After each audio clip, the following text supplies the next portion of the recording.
Bonjour,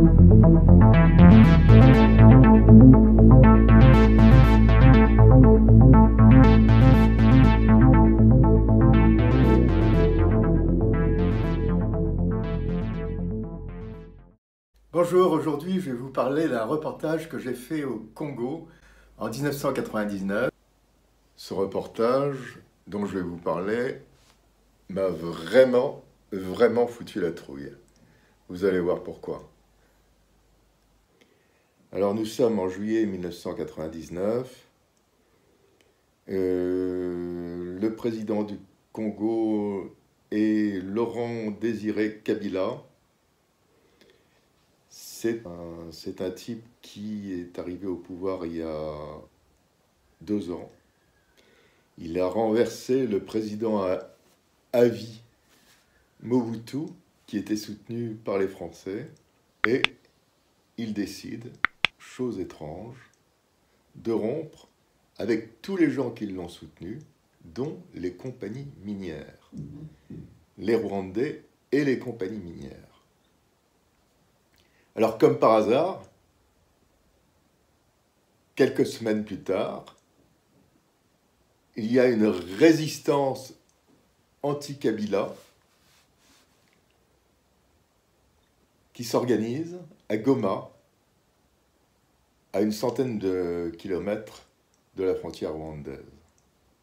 Cette rébellion est bien entendu aidée par les Rwandais, mais pas seulement par les Rwandais, évidemment, par les compagnies minières qui donnent armes et munitions. Moi, je décide d'y aller. Donc, j'atterris à Kigali. De Kigali, je prends la route, traverse la frontière et arrive au Congo. À Goma, je suis moyennement reçu. Un militaire vient me voir et me dit « Vous avez le droit de venir avec moi. Je vais encourager des soldats qui partent au front. » Ah, tout de suite.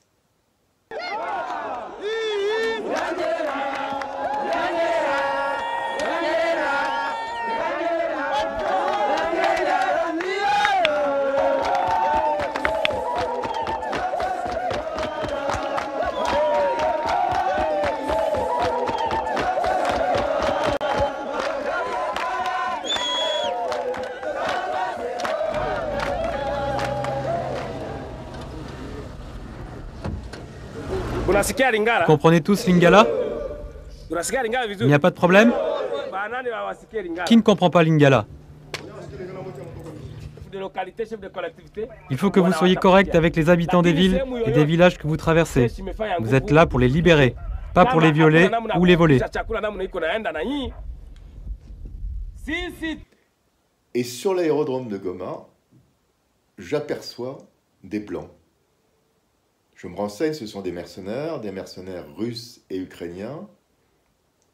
Ce sont des gens qui ont une compagnie aérienne et ils se vendent au plus offrant. Ils livrent des armes un peu partout au Congo. Moi, je leur demande s'il n'est pas possible de partir avec eux. Évidemment, c'est une question de pognon. Et à ce moment-là, l'un d'eux me dit « Ah, écoutez, après-demain, on a une mission assez loin de Goma. C'est environ à 950 km de Goma. On a une mission dans un bled qui s'appelle Lodgia. La piste est très courte. On doit s'y poser en catastrophe. On reste 10 minutes. On balance tout ce qu'on a à balancer et on s'en va. Si vous voulez venir avec nous, on vous balance avec, mais il faut payer. » Moi, je suis d'accord. Je dis « Ok, d'accord. Bingo. » Mais moi, je mets une condition, c'est qu'ils puissent revenir une semaine après, une semaine et demie après. Parce que je ne me vois pas rester plus d'une semaine et demie dans un village, je ne vois pas vraiment ce que je pourrais y faire. Et voilà. Me voilà parti à Loggia. Ouais, le voyage s'est très très mal passé. Parce que les pilotes ont la trouille des missiles à courte portée. Et donc ils montent à 5000 mètres. Et moi je suis dans la soute qui n'est pas pressurisée. Ah, je crois sentir mon cœur éclater, mes tympans, c'est épouvantable. Je me couche, j'essaye de respirer. Enfin, l'avion redescend. Arrivé à Loggia. Ouf. On me demande si je souhaite loger chez l'habitant. J'accepte avec plaisir. La chose la plus curieuse à Loggia que je n'ai vue, ce sont les enfants qui s'enfuyaient en me voyant. Alors, on me pose la question, je me demande pourquoi. Et l'un des habitants me dit, mais tu sais, ça fait au moins 10 ans qu'on n'a pas vu de blanc. Alors eux, évidemment, ils n'ont jamais vu de blanc de leur vie. C'est incroyable. Là, je me dis, ah oui, là, je suis dans un autre monde. Hein? Je suis vraiment dans un autre monde. C'est là où je rencontre un type complètement invraisemblable. C'est un pasteur évangéliste qui est en même temps commissaire politique rwandais. Vous savez ce qu'il me dit? Ah, mais moi, je suis très opérationnel comme commissaire politique, car j'écoute absolument tout ce que les gens me disent en confession, et comme ça, je peux avoir une vision exacte de ce qui se passe à Loggia. Ah, j'hallucine. J'hallucine. Qu'est-ce que vous faites? Nous sommes en train d'organiser pour que les choses ne s'empirent pas, pour qu'il y ait quand même la paix et le calme, surtout, pour qu'il n'y ait pas de débordement. J'encadre la population dans le cadre de l'Église. Et c'est là où je leur explique, parce que la sécurité, à l'époque du président Mobutu, la sécurité c'était pour garantir le pouvoir d'un individu. Oui. Mais je leur explique que la sécurité de Dieu, c'est aimer son pays, et aimer les autorités, respecter les lois établies par les autorités, et prier pour ces autorités pour qu'eux aussi mettent en pratique ce qu'ils nous recommandent. Et c'est ça, en quelque sorte, d'après moi, la sécurité. Et c'est ce que je suis en train d'expliquer aux gens. Les gens m'écoutent. Et vous avez trouvé qu'à Loggia, il y a harmonie entre le peuple et les militaires. Il n'y a pas de problème. Nous nous comprenons. Et grâce à ces prédications, même le sida est guéri par la foi en Jésus-Christ, le Dieu d'Escatène. Ah bon? Oui. C'est que les hommes des sciences trouvent impossible. À l'église du Dieu vivant, c'est possible. D'autre part, il me dit aussi qu'il a des remèdes contre le sida. Ces remèdes, en fait, je les vois, ils refusent que je les filme. Ce sont des petites pilules de sel, mais il me dit, c'est grâce à la bonté divine que j'ai eu ces remèdes. Alors d'autre part, bon, je vais évidemment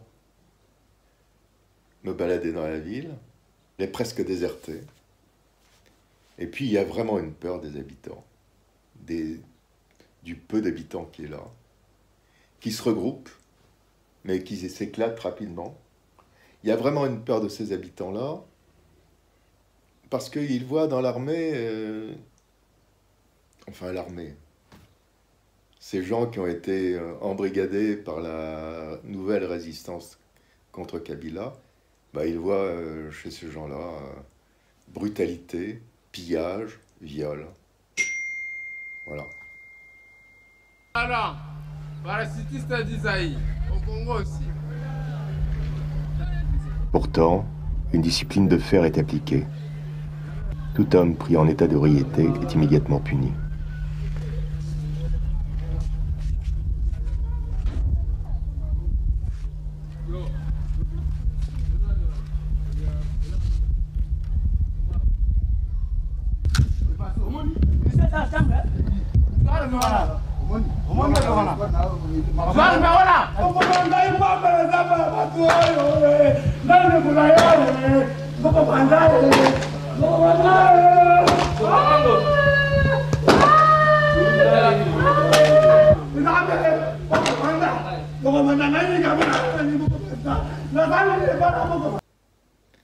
L'un d'eux est accusé de viol. On l'a condamné à 150 coups de fouet. Vous voyez l'étendue de la ville de Lodja. Ce sont eux, les militaires de RCD, qui ont tout pillé. La banque a été détruite, c'est pas eux. Nos pharmacies, nos magasins, tout ont été détruits, toujours par les alors qu'ils cessent avec le réflexe. Nous ne voulons pas RCD. Qu'ils quittent, que les Rwandais quittent notre territoire congolais. Qu'ils rentrent chez eux. Tous les étrangers, les envahisseurs, qu'ils rentrent chez eux. Qu'ils nous laissent tranquilles chez nous. Les agresseurs qui s'en aillent chez eux. C'est ce que nous cherchons, c'est ce que nous demandons. Si vous avez pitié de nous autres, vous les Français, les Américains, si vous avez le pitié de nous autres, de toutes les façons, nous demandons la paix. Ça fait, par exemple, toute une année et demie. Une année et demie, les enfants n'étudient pas, pas de médicaments, pas de quoi. Les Wamba, ces enfants, c'est tout en Europe, sont en train d'étudier. Nous, nos enfants souffrent ici. Nos frères congolais sont de nature de Rwandais. Ce sont les Rwandais qui les dictent pour qu'ils viennent nous faire ce qu'ils veulent. Nous voulons vraiment la fin de la guerre. Nous voulons la fin de la guerre. Ils sont les agents d'exécution pour cette force-là. Ils ne font qu'exécuter à l'heure dit. C'est pourquoi nous nous sentons maintenant engloutis, envahis. Alors les gens là commencent à vendre petit à petit. Bon, ici, c'est les gens qui bricolent les réparations vélo. Ouais. Ils se débrouillent pour trouver quelque chose à manger à base de leur travail ici. Ok. Mais actuellement, ils n'ont pas de l'argent.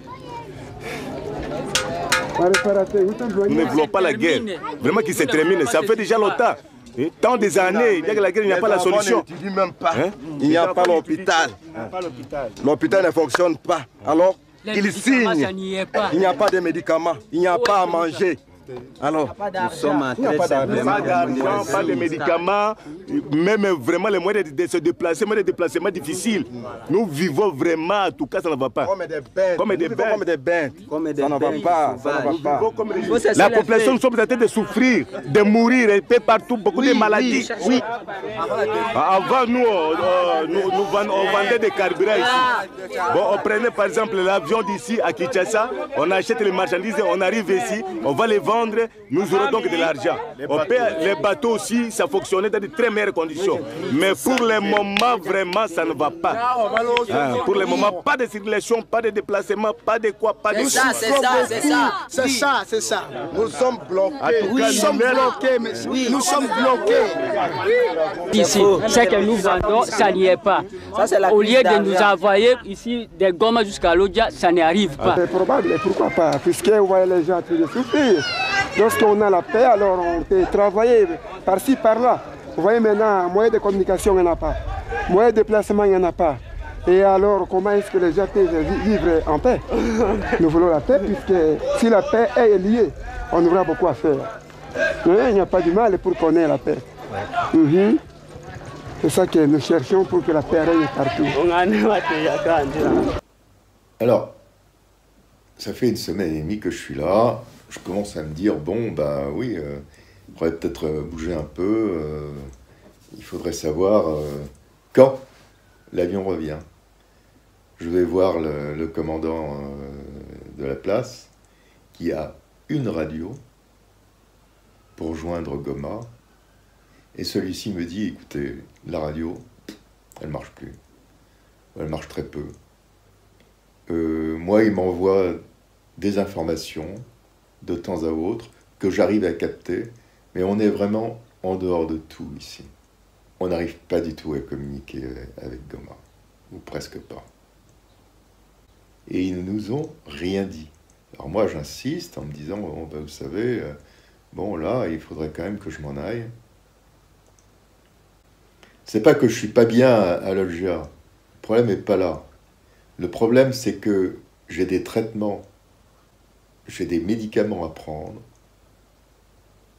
que je prends tous les jours, qui sont très importants pour moi, parce que je suis épileptique, et que la réserve de médicaments s'amenuise. Donc, je commence à avoir un peu la trouille. Et pas vide, hein, mais ça s'amenuise. D'autre part, je n'ai plus beaucoup de cassettes. J'en ai encore 5-6. D'un seul coup, je me dis, bon, il faut essayer de partir autrement. Alors, l'avion, il n'est plus là. La voiture, il ne faut même pas y penser. Il y a 900 km ou 950 km jusqu'à Loggia, il y a des jungles, il n'y a plus de route. Le Congo, c'est fini, il n'y a plus de route. En plus, il y a des pillards, il y a même plus que des pillards, il y a des chefs de guerre, etc., etc. Et puis, non, il ne faut même plus y penser. Alors un jour, on me propose d'aller à 150 km de là, à Benedi Bélé. Je dis oui, avec plaisir. Et hop, nous voilà partis à Benedi Bélé. Là, il y a encore un semblant de route, mais pour passer, j'ai eu des sueurs froides, hein. En particulier les ponts. Oh, mon Dieu, mon Dieu. Des ponts écroulés qui tiennent encore avec des poutres. On se demande comment. Oh, oh là là là là là là. Ah, ça craint vraiment. 90% des pistes n'existent plus faute d'entretien. La forêt équatoriale a donc repris ses droits. Les guerres ont détruit les infrastructures comme les ponts et les bacs.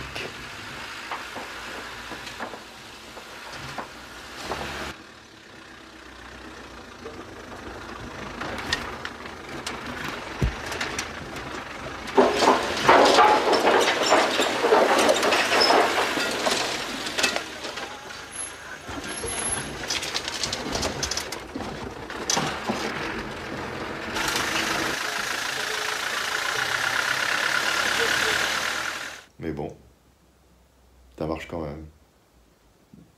Et puis l'inquiétude me prend vraiment. Là c'est quand l'angoisse commence à me prendre vraiment. Maintenant, ça fait 1 mois et demi que je suis arrivé. Je commence à restreindre mes médicaments. J'en prends 1 sur 2. J'ai vraiment la trouille. Vraiment. J'ai vraiment la trouille. D'autre part, j'ai un autre problème.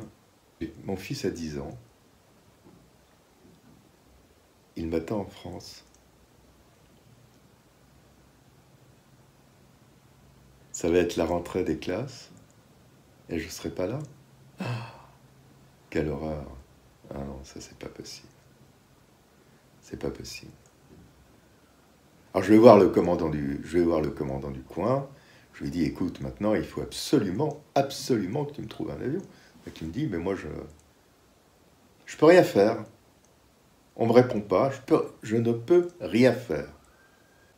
Là, je commence à désespérer complètement. Complètement. Je me dis, je vais crever dans ce coin de l'Afrique. Je vais crever vraiment. Je vais mourir. En dehors des miens. En dehors de tout. Absurde quand même. Et puis un jour, le commandant arrive et me dit « Nous avons communiqué !» Un avion arrive. Un avion arrive. Oui. Un avion arrive. Et il me dit, le problème, c'est que nous n'avons plus d'essence. Oh. Je lui dis, on s'en fout, on va aller sur ton terrain, on va y aller à pied. Ah mais oui, mais moi je dois y aller je dois transporter tout ce qu'ils vont nous amener. Et plus d'essence.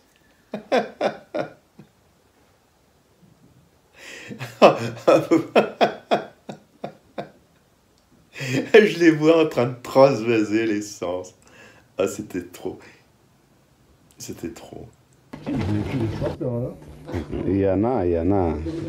La Jeep ici était pleine.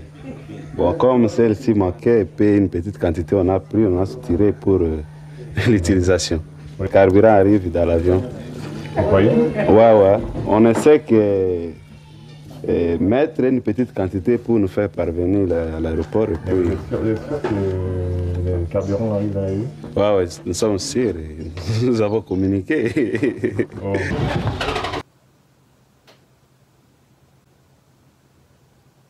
Quelle peur. 2 mois au lieu d'1 semaine. Quelle peur, vraiment. Je suis arrivé juste à temps pour voir mon fils rentrer à l'école. Mais quelle panique.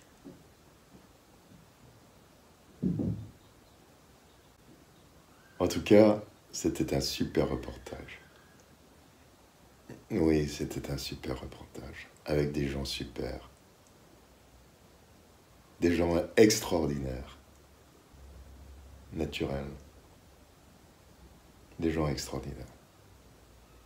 J'en ai un souvenir horrifié à cause de cette attente, mais en même temps extraordinaire. Fantastique. Écoutez, à très bientôt pour d'autres aventures. Vous allez voir, j'en ai plein à raconter. À bientôt. N'oubliez pas, j'aime. Et abonnez-vous.